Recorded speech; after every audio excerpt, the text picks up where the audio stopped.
এখানে আবু সাইদ মারা গেছেন, এখানে এতগুলি মানুষ মারা গেছেন, প্রাণ দিয়েছেন, এবং তাদের ত্যাগের কারণে আমরা এই জিনিসটা পেয়েছি। কিন্তু এটা কি বারবার করতে হবে?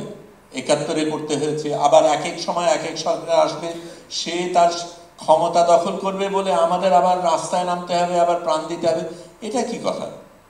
তোমরা তোমাদের ব্যাপার ঠিক করে নাও, তোমার কামড়া কামড়ে কি করবা, কে পদে যাবা, কে গদিতে থাকবা, আমার আসে যায় না। জনগণ যাতে জনগণের অধিকার পায় সেই জায়গায় আসতে হবে, এবং আরেকবার যাতে আবু সৈয়দের মতন ছেলেমেয়েরা যাদের আমরা দেখলাম এই মানুষগুলি প্রাণ না দিতে হয়, সেই জিনিসটা করতেই হবে, এবং সেই জায়গায় আমাদের আসতে হবে যাতে জীবনে কখনো এই জিনিস আরেকবার না করতে হয়।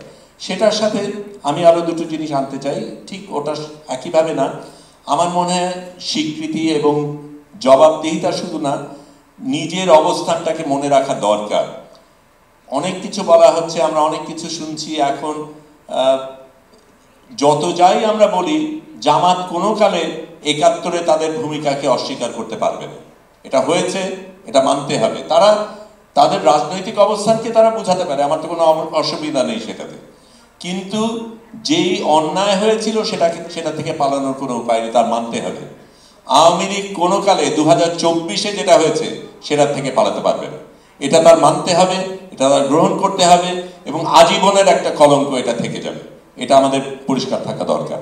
আপনার যেই কথাটা হচ্ছিল সেটার জায়গায় আসি, আমি সত্যিই মনে করি অবশ্যই এটা একটা সরকার যেটা আমরা চেয়েছিলাম, আমরা আকাঙ্ক্ষা, আমাদের স্বপ্নের একটা বাংলাদেশ আমরা দেখতে পাই। কিন্তু আমাদের সরকারকে মনে করিয়ে দিতে হবে, এবং অবশ্যই আমি সরকারের কেউ না, এটাও মনে করিয়ে দিই, কিন্তু এটা আমাদের সরকারকে মনে করিয়ে দিতে হবে যে তুমি প্রাধান্য কোথায় দিচ্ছ, কোনটাকে তুমি প্রাধান্য দিচ্ছ। এখানে অনেক কিছু হচ্ছে, ভালো জিনিস হচ্ছে, খারাপ জিনিস হচ্ছে। আমাদের আকাঙ্ক্ষা আকাশচুম্বী, সেই আকাঙ্ক্ষা কেউ পূরণ করতে পারবে, আমি গ্রহণ করি। কিন্তু যেটা করা সম্ভব সেই জিনিসগুলি কেন হচ্ছে না, সেই প্রশ্ন আমাদের করতে হবে। কেন এখনো যারা শহীদ, যারা আহত, তাদের একটা পূর্ণাঙ্গ তালিকা করা যায়নি? এটা লজ্জাজনক, এটা কোনোভাবে গ্রহণযোগ্য না।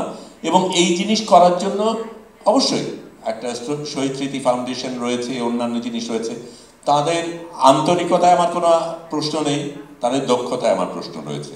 এবং এমনভাবে যেই জায়গায় যেই মানুষ যেই কাজ করতে পারে তাদেরকে বসানো, তাদেরকে কাজ করার সুযোগ দেওয়া, এবং তাদের কাজ করতে বাধ্য করা, সেটারও প্রয়োজন রয়েছে।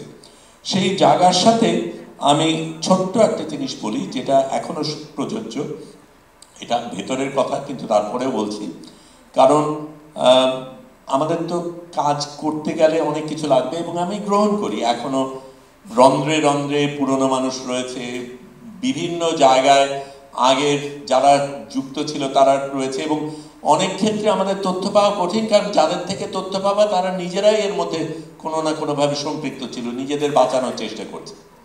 আমি আইজিবি সাহেব যিনি আছেন, তিনি তার সাথে আমার ভালো যোগাযোগ, এবং আমি বলতে পারি এই সুযোগে, আমি জেল থেকে যখন বেরোই তখন উনি আর আরেকজন এসে আমার সাথে দেখা করেছিলেন, এবং তারা দেখা করেছিলেন বলতে যে আমরা লজ্জা পেয়েছি, আমরা ক্ষমা চাইতে এসেছি, আমাদের পুলিশ আপনার সাথে যেই আচরণ করেছে সেটার জন্য আমরা ক্ষমা প্রার্থী। আজকে তারা একটা জায়গায় আছেন, কিন্তু আমার নিজের কেসের কথা যখন আমি জিজ্ঞেস করি, আমি জানি যে তাকে ভুল তথ্য নিচের থেকে দেওয়া হচ্ছে।